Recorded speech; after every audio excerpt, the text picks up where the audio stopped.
नमस्कार, मैं ओम प्रकाश मिश्रा, आवाज 24 लाइव प्राइम डिबेट में आपका स्वागत है। आज जिस मुद्दे पर हम चर्चा करने वाले हैं वो काफी ही गंभीर और सोचने वाला विषय है, जो आने वाले समय में शायद इस पूरे दुनिया और अपने देश यानी कि भारत के लिए काफी बड़ा खतरा बन सकता है। जी हाँ, पूरी दुनिया ने अभी अभी कोरोना की दूसरी लहर से निजात पाई है। अभी भी केसेस आ रहे हैं कई राज्यों से, पूरी तरह से ये शून्य तो नहीं हुआ है, लेकिन हाँ, हम जरूर ये कह सकते हैं कि इसकी लहर कमजोर पड़ी है और राज्यों में अब कम पॉजिटिविटी रेट जो है देखने को मिल रही है।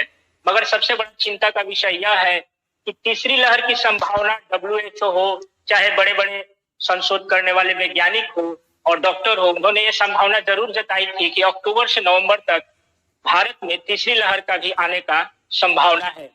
लेकिन इस बीच में जो एक सबसे बड़ी बात है कि हमारी तैयारियां कितनी है और दूसरी लहर की जो समस्याएं हमने देखा, ऑक्सीजन को लेकर, डॉक्टर्स की जो है हॉस्पिटल में सीटों को लेकर के, और काफी मौतें भी हुई, और इस पर हम कंट्रोल पाने में शायद एक समय में ऐसा लग रहा था कि भारत जो है सक्षम नहीं है और काफी ही अफरा तफरा का जो है माहौल बना हुआ था। तो जैसा कि हम बात कर रहे हैं, आज का हमारा प्रमुख विषय है इस टाइम डिबेट में, और हमारे साथ बहुत सीनियर डॉक्टर भी जुड़े हुए हैं इस चर्चा में। डेल्टा प्लस नाम का जो वेरिएंट है वो कोरोना का काफी ही एग्रेसिव वेरिएंट है जो अभी पाया जा रहा है, और कई राज्यों में, भारत के लगभग 12 राज्यों में अभी डेल्टा प्लस के कई मरीज ऐसे मिले हैं जो जिनका इलाज चल रहा है। और लगभग अगर अभी तक का आंकड़ा देखा जाए तो कुल 52 मरीज हिंदुस्तान के अंदर डेल्टा प्लस वेरिएंट पे पाए गए हैं। उनके जांच के बाद उनका इलाज भी चल रहा है, और काफी दुखद बात है कि इस डेल्टा प्लस के नए वेरिएंट से 2 मरीजों की मौत भी हो चुकी है अलग अलग राज्यों में। सवाल ये उठता है कि क्या ये डेल्टा प्लस जो आने वाले समय में तीसरी लहर का आगाज है, या तीसरा लहर कहीं ना कहीं दूसरी लहर से भी ज्यादा खतरनाक होने वाली है। और अगर ऐसा सच है तो क्या हमारा हिंदुस्तान, हमारा स्वास्थ्य विभाग इसके लिए तैयार है, हमारे अस्पताल तैयार है, क्या डॉक्टर्स जो है हमारे इसके लिए तैयार है? इसी बात पर चर्चा करने के लिए आज हमारे साथ लाइव जुड़ रहे हैं पटना PMCH के सीनियर डॉक्टर डॉक्टर कुंदन सुमन। डॉक्टर कुंदन सुमन सर, आपका बहुत बहुत स्वागत है आवाज 24 न्यूज में, कि आपने अपना कीमती वक्त निकालकर हमें दिया, और लोगों को जागरूक करने के लिए आपकी बातों से जरूर लोगों को फायदा पहुंचेगा। आपका हम स्वागत करते हैं आवाज 24 न्यूज के लाइव डिबेट में। डॉक्टर जी ओम प्रकाश जी, आपका बहुत बहुत धन्यवाद। नमस्कार सर। डॉक्टर कुंदन सर, सबसे पहली सवाल तो हम आपसे ये जानना चाहेंगे, दर्शक ये जानना चाहेंगे आपसे कि तीसरी लहर की संभावना तो आप लोगों ने जताई है कि एक पर्टिकुलर सितंबर अक्टूबर के टाइम में ये तीसरी लहर देश के बीच आ सकती है, लोग इससे संक्रमित हो सकते हैं, और इसका एक रीजन भी है। लेकिन जो ये डेल्टा प्लस वेरिएंट है, ये तो तीसरी लहर के संभावित समय से भी पहले देखने को मिल रहा है, और 12 राज्यों में अब तक 52 मरीज जो है हिंदुस्तान में आ चुके हैं। तो हम दर्शकों के लिए आपसे ये जानना चाहेंगे, एज ए सीनियर सर्जन है आप, और PMCH जैसे बड़े अस्पताल में आप जो है नियुक्त है, आप क्या कहना चाहेंगे इस डेल्टा प्लस के विषय में, जो नया वेरिएंट है कोरोना का? इसके बारे में हम यही कहना चाहेंगे, जो डेल्टा प्लस वेरिएंट है, तो आपको सबसे पहले ये जानना चाहिए जो कोरोना वायरस है उसका बहुत सारा वेरिएंट आया है अभी तक। जो कोरोना वायरस फर्स्ट में स्टार्ट हुआ, उसके बाद बहुत सारे चेंजेस आए, उसमें एक रूप से दूसरे रूप में बदलते रहता है। तो अभी जो रिसेंटली एक रूप डायग्नोज हुआ है इसका फॉर्म, वो डेल्टा था, उसके बाद डेल्टा प्लस भी आ गया है, जो कि काफी खतरनाक है। ये तो पहले चाइना में पाया गया, फिर अभी तो इंडिया में भी केस रिपोर्टेड है, जैसा आपने कहा है 52 केसेस रिपोर्टेड हैं। तो चूंकि अभी सेकेंड वेव भी पूरी तरह से खत्म नहीं हुआ है, ये आप भी कह चुके हैं अभी, हालांकि इस पर कंट्रोल काफी हो चुका है। इसलिए सबसे पहले तो हम ये बोल दें कि जो लोग अभी जश्न मनाने लगे हैं कि सेकेंड वेव खत्म हो गया है, मास्क खुलकर हटा दिए हैं, मार्केट में रैंडमली घूम रहे हैं, सोशल डिस्टेंस का पालन नहीं कर रहे हैं, वो लोग तो गलत कर रहे हैं, क्योंकि सेकेंड वेव अभी पूरी तरह से खत्म नहीं हुआ है। हाँ, बहुत हद तक कंट्रोल में आ गया है। तो अब आपका क्वेश्चन है कि delta plus variant third wave से पहले क्यों आ गया है? जो भी वेरिएंट होता है उसका कोई टाइम लिमिट नहीं होता है कब वो वेरिएंट आ जाए दुनिया में, इसलिए वो तो अभी आ चुका है। ये तो केस रिपोर्टिंग की बात है, केस रिपोर्ट होता है, हम लोग आगाह करते हैं लोगों को।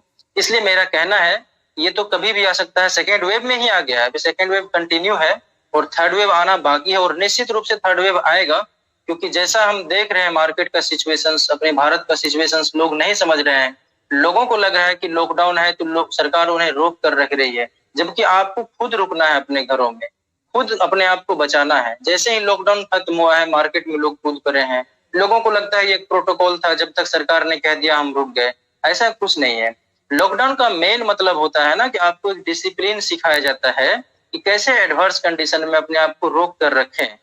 तो हमें लगता है कि लॉकडाउन टूटने के बाद भी अपने आप को अभी कंट्रोल में रहना चाहिए, घर से बाहर कम निकले, जिस तरह से पहले कर रहे थे, मास्क पहन रहे थे, सैनिटाइजर यूज कर रहे थे, साबुन से बराबर हाथ धो रहे थे, उन सब चीजों का पालन करें। क्योंकि एक बात है, अब लोगों में एक नया भय उत्पन्न हो गया कि डेल्टा प्लस से कैसे बचें, क्या करें नहीं करें, डॉक्टर इसका रोकथाम कर पाएगा कि नहीं, इलाज कर पाएगा कि नहीं। इन सब बातों का आप फिक्र मत कीजिए, हर एक चीज का इलाज होगा, और होगा कि नहीं होगा ये आप ना सोचें, ये डॉक्टर कम्युनिटी पे छोड़ दें, साइंटिस्ट पे सोच डॉक्टर सुमन जो आपके यस जी डॉक्टर सुमन सर, WHO ने ये हिदायत दी थी। जी जी जी जी जी जो आप बोलिए आपके सर, हाथ अपनी में बात है, पूरी जो कीजिए। जो आपके हाथ में हथकंडा है उसका तो कम से कम इस्तेमाल करें। क्योंकि मास्क जो है ना वो डेल्टा प्लस वायरस को भी रोकता है, साबुन से हाथ धोने पर डेल्टा प्लस वायरस भी खत्म हो जाता है। तो इन सब चीजों का पालन करते रहे। यस, बोलिए ओम प्रकाश जी। सर, जहां तक लॉकडाउन की बात है और अनलॉक की बात है, तो WHO ने कई देशों को ये आगाह किया था कि आप जिस रफ्तार से अनलॉक कर रहे हैं, अगर आपके कंट्री के जो पॉपुलेशन है, आपके लोग अगर डिसिप्लिन मेंटेन में ना रहे, या कोविड का जो प्रोटोकॉल है उसका पालन अगर वो सही ढंग से ना करे, तो इसका परिणाम आगे चल के काफी बुरा हो सकता है। लेकिन अगर बिहार की जहां तक हम बात करें सर, बिहार के सबसे बड़े अस्पताल के आप सीनियर डॉक्टर हैं, इससे ये सवाल जरूर आपसे बनता है कि आपके पास भी मरीज अभी आ रहे होंगे, और बिहार जो है पटना की बिहार की राजधानी है पटना, और PMCH वहां का सबसे बड़ा अस्पताल है।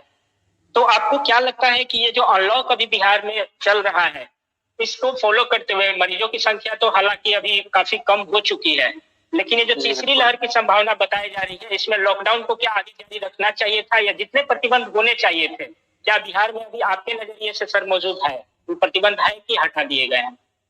देखिए, गवर्नमेंट का भी एक लिमिटेशन होता है कि वो कब तक लॉकडाउन लगा सकती है।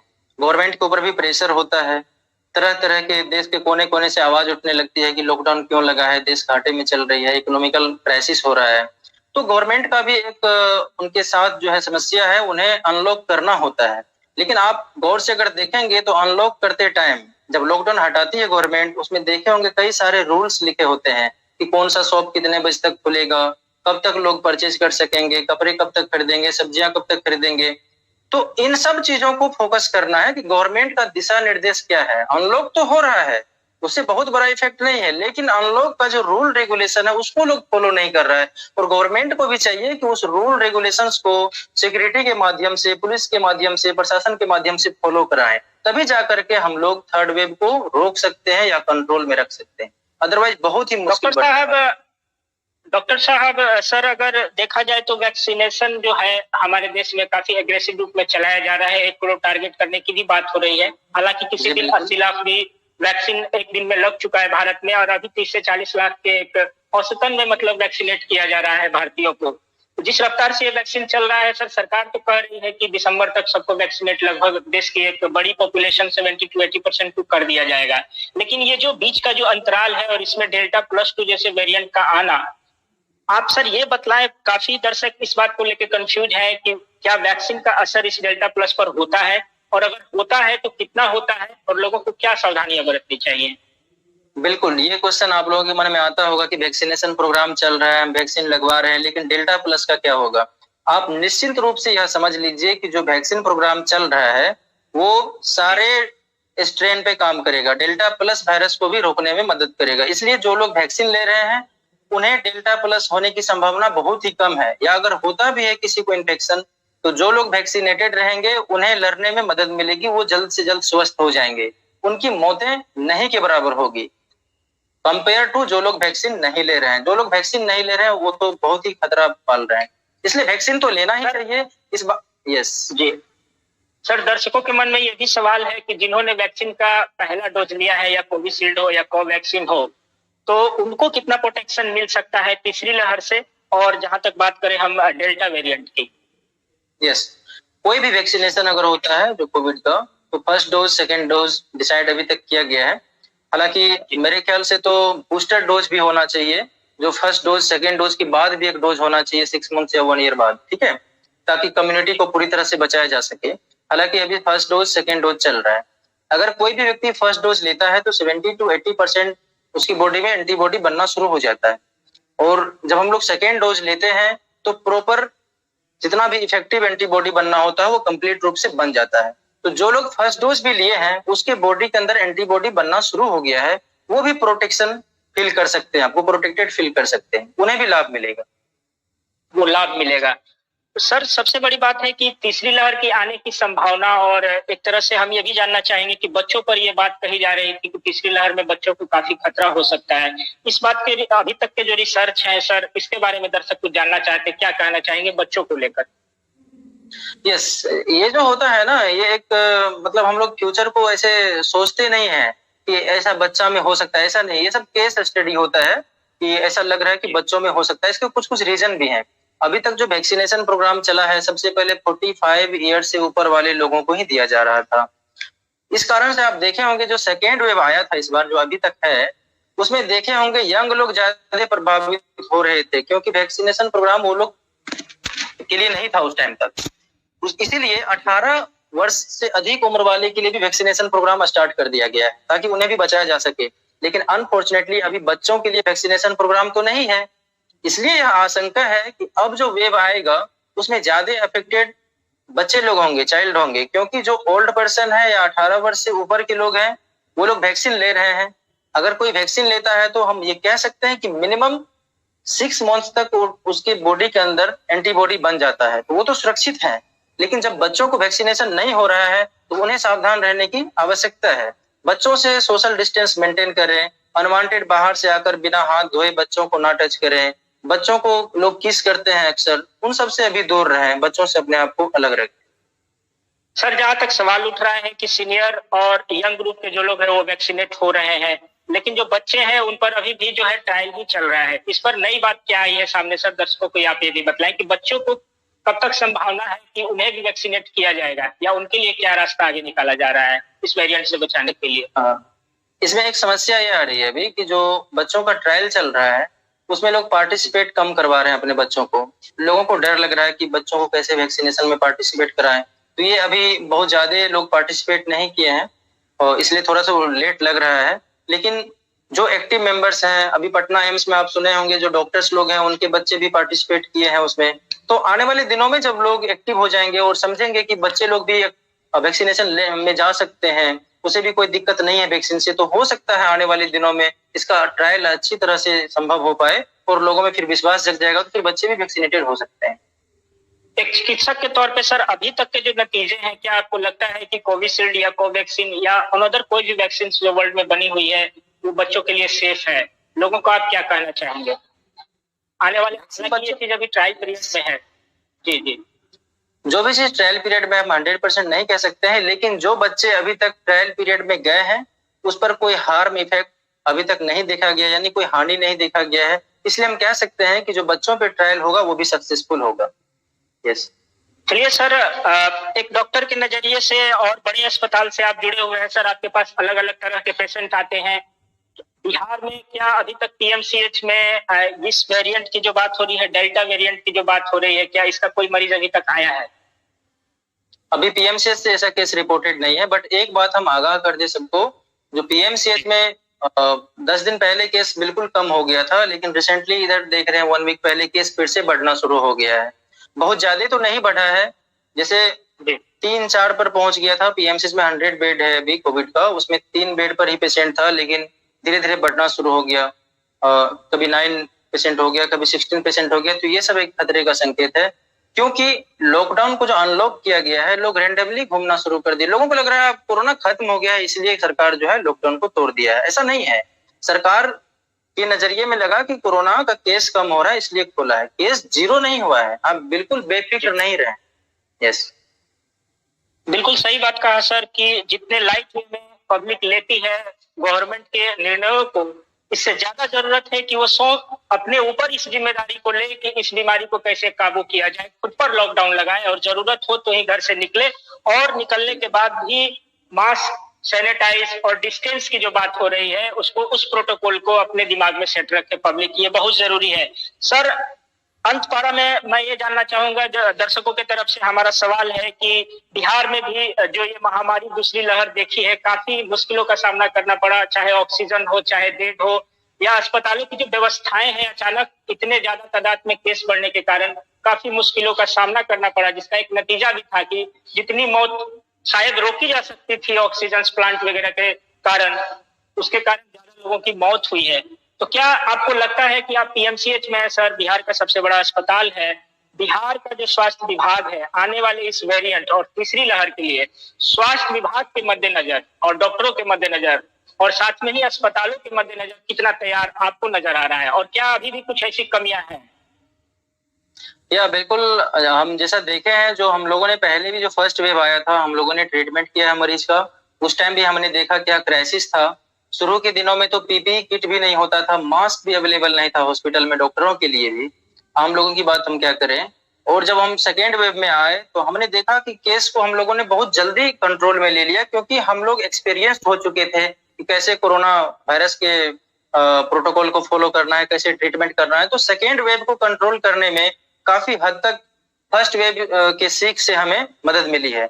और जहां तक बिहार सरकार की बात है, एक बात मैं ऑनेस्टली कह दूं, जो बिहार सरकार है, जो स्वास्थ्य विभाग है, वो काफी एक्टिव है, काफी जगह वैक्सीनेशन प्रोग्राम भी सबसे स्पीड में चल रहा है बिहार में। और अब बिहारी भी एक्टिवेट हो चुके हैं, सब लोग एक्टिव हो चुके हैं, वैक्सीनेशन प्रोग्राम में जा रहे हैं, ये बहुत ही अच्छी खबर है। और बिहार सरकार तैयार है, हम लोग भी ये समझ रहे हैं कि जो अगर थर्ड वेव भी आएगा तो हम लोग सेकेंड वेव तक इतना सीख चुके हैं कि थर्ड वेव को जल्द से जल्द कंट्रोल में करने का कोशिश करेंगे और सफल भी होंगे। लेकिन क्या जरूरी है कि थर्ड वेव आए ही, उसे रोक ही दे तो उसमें भलाई है, जान के साथ रिस्क लेना ठीक नहीं है ना। यस, बिल्कुल बिल्कुल। तो सर, जाते जाते मैं आपसे आखिरी सवाल ये करना चाहूंगा कि डेल्टा को लेकर के जो न्यूज चैनल्स पे तरह तरह के न्यूज आ रहे हैं, आप क्या डिफरेंट बताना चाहेंगे लोगों को कि जनरल जो कोरोना होती थी अलग अलग वेरिएंट्स में आ रहे हैं, इस बार का जो डेल्टा प्लस काफी खतरनाक, इवन की 50 गुना ज्यादा जो है संक्रमण फैलाने वाला ये वेरिएंट माना जा रहा है और काफी जानलेवा भी माना जा रहा है। अंत में हमारे दर्शकों को इस वेरिएंट के बारे में थोड़ी सी आप नॉलेज दें कि किस तरह का ये वेरिएंट है और इससे कैसे हम मुख्यतः जो है बच सकते हैं। जैसा कि आपने कहा कि इसका इन्फेक्टिविटी ज्यादा है। इन्फेक्टिविटी का मतलब होता है ना कि एक आदमी से दूसरे आदमी फैलने का स्पीड क्या है इसका, तो इसका 50 टाइम्स ज्यादा आपने कहा है। तो हम जो पहले से सोशल डिस्टेंस मेंटेन कर रहे थे, 6 फीट की दूरी मेंटेन कर रहे थे, 2 गज दूरी जिसको बोलते हैं, तो अब तो ये और भी इम्पोर्टेंट हो गया है। जो दूरी जितना हम पहले मेंटेन करते थे उससे भी ज्यादा डिस्टेंस मेंटेन करके रहे। जितना ज्यादा मास्क पहले पहनते थे उससे भी सीरियसली अभी मास्क पहने, हाथ को बराबर धोते रहे, ताकि इसके इन्फेक्शन के स्पीड को कम कर सके। अगर हम भीड़ में जाते हैं, ये तो ऑलरेडी बहुत ज्यादा इन्फेक्शन फैलाने की मोड में है, बहुत ज्यादा इन्फेक्टिविटी रेट है इसका, इसलिए उससे भी ज्यादा सतर्कता से हम रहें तो इसका इन्फेक्शन होने ही नहीं देंगे हम, और इससे हम अपने आप को बचा सकते हैं। अगर आप मुझे इजाजत दें तो 2-3 बात मैं बताना चाहूंगा यहाँ से कि पूरी दुनिया से कोरोना, यस, पूरे दुनिया से कोरोना कैसे खत्म होगा इसके बारे में हमें बात कर लेना चाहिए एक बार, क्योंकि हर एक साल दो बार 3 बार अगर वेव आते रहेगा तो कब तक हम झेलेंगे। पूरे देश अभी इकोनॉमिकल क्राइसिस से आप देख रहे हैं परेशान है, ग्रोथ जो है देश का वो कम हो चुका है। तो अब क्या करें कि ऐसा करें कि हम लोग परमानेंट ही उससे एक तरह से उन्मूलन पाले, एलिमिनेट हो जाए कोरोना। इसके लिए क्या करना होगा? तो सबसे पहले तो इतना जान लीजिए कि अगर पूरे देश से कोरोना को खत्म करना है तो देश का 70 to 80% पॉपुलेशन में कम से कम वैक्सीन मिल जाए। 125 करोड़ है, 100 करोड़ लोगों को वैक्सीन एकदम इमीडिएटली लग जाना चाहिए, जो कि अभी लाख में ही रेंज है, करोड़ में रेंज आना बाकी है। वैक्सीन लगने से क्या फायदा होगा?